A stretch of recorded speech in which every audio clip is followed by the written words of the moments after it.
Hola queridos oyentes, sean bienvenidos a este su podcast favorito, Sin Etiquetas, representado por Tabata, Orlando, Emiliano y su servidor Santiago. Gracias por acompañarnos en este nuevo episodio. Hoy hablaremos sobre un tema muy importante, ya que es un desafío en muchas partes del mundo. Además, analizaremos este tema desde una perspectiva filosófica relacionada con los derechos humanos, la justicia social y la equidad de oportunidades, la desigualdad de género. Primero que nada, para empezar debemos saber qué es la desigualdad de género. La desigualdad de género es la condición en la que el acceso a los derechos, los recursos y las oportunidades se distribuyen de manera desigual en los géneros incluidos hombres, mujeres, niños y niñas y otras personas de identidades de género.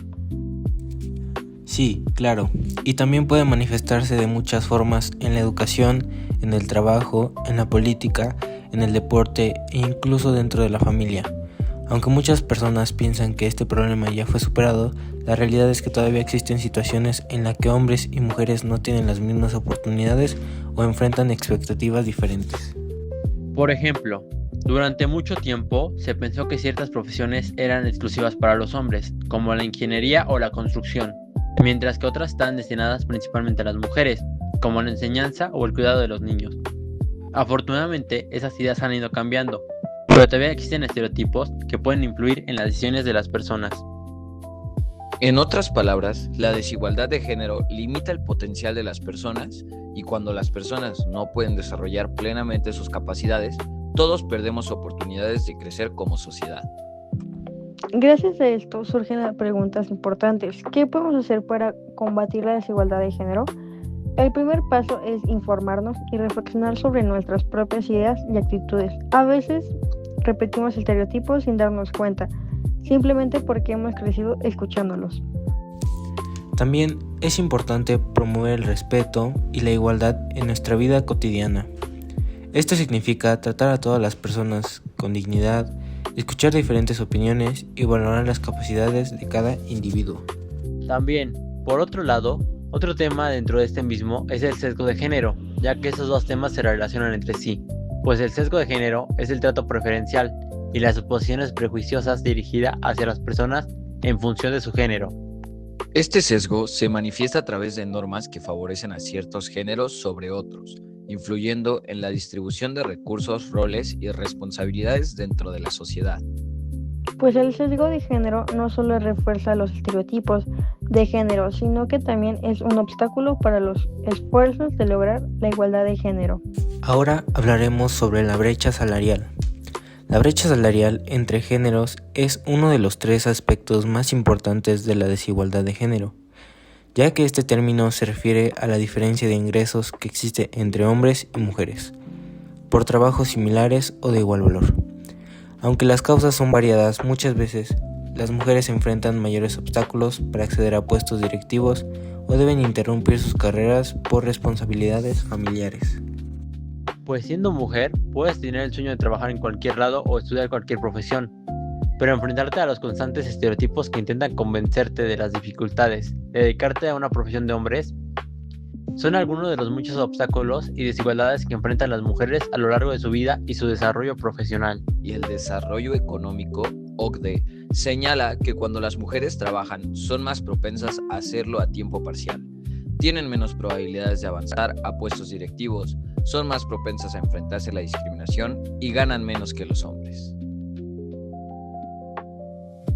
Pues las brechas de género tienden a aumentar durante los años de información de la familia, ya que en la maternidad tiene efectos negativos sobre la participación de la mujer en la fuerza de trabajo y remuneración y progreso profesional.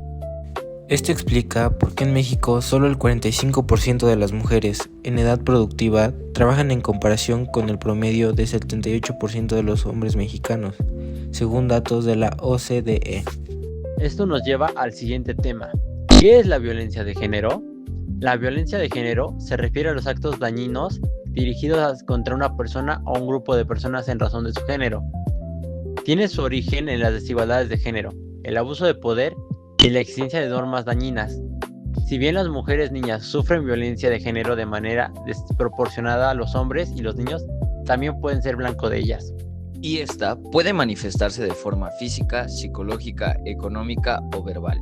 No se trata únicamente de agresiones visibles, también incluye conductas que buscan controlar, intimidar o limitar la libertad de una persona por razones de género. Desde la perspectiva ética, ninguna forma de violencia puede justificarse. Toda persona tiene derecho a vivir con dignidad, seguridad y respeto. La violencia de género puede darse tanto en espacios públicos como privados. Las amenazas, la coerción y la manipulación son también formas de violencia de género. La violencia de género puede tomar muchas formas, como la violencia de pareja, violencia sexual y matrimonio infantil. Las consecuencias de la violencia de género son devastadoras y las repercusiones para quienes logran sobrevivir pueden ser permanentes. Pues de hecho, la violencia de género puede provocar la muerte de una persona. Por último, hablaremos sobre los roles sociales. Estos hacen referencia al conjunto de ideas, comportamientos o formas de expresión asociadas al género.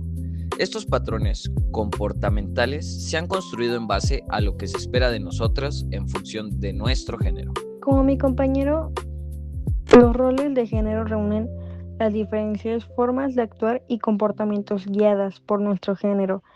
Incluyen la forma de cómo hablamos y cómo nos vestimos, nos comportamos. Por ejemplo, la feminidad está asociada con la educación y la complacencia, mientras la masculinidad está relacionada con la fortaleza y la agresividad. Durante mucho tiempo, la sociedad asignó funciones específicas según el género. Tradicionalmente se esperaba que los hombres trabajaran fuera del hogar y que las mujeres se encargaran principalmente de las tareas domésticas y del cuidado familiar. Durante mucho tiempo, la sociedad asignó funciones específicas según el género.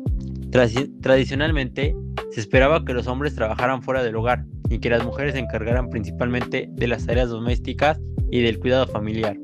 Y la filosofía contemporánea sostiene que las personas deben tener libertad para construir su propio proyecto de vida. Igualdad no significa que todos seamos iguales en todo, sino que tengamos las mismas oportunidades para desarrollarnos.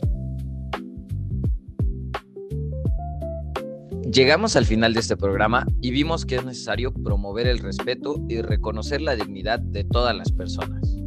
También debemos cuestionar los prejuicios y estereotipos recientes presentes en nuestra cultura. Además, es importante fomentar la empatía, la educación en derechos humanos y la responsabilidad social para construir relaciones más justas e igualitativas. A lo largo de este podcast hemos analizado cómo la desigualdad de género se manifiesta mediante la brecha salarial, la violencia, los roles sociales y la discriminación. Aprendimos que este problema no solo afecta a individuos, sino que también limita el desarrollo de toda la sociedad. Y desde una perspectiva filosófica, la igualdad de género está relacionada con los principios fundamentales como la justicia, la libertad, la dignidad humana y la equidad de oportunidades. Gracias por acompañarnos una vez más en su podcast favorito, Sin Etiquetas. Muchas gracias.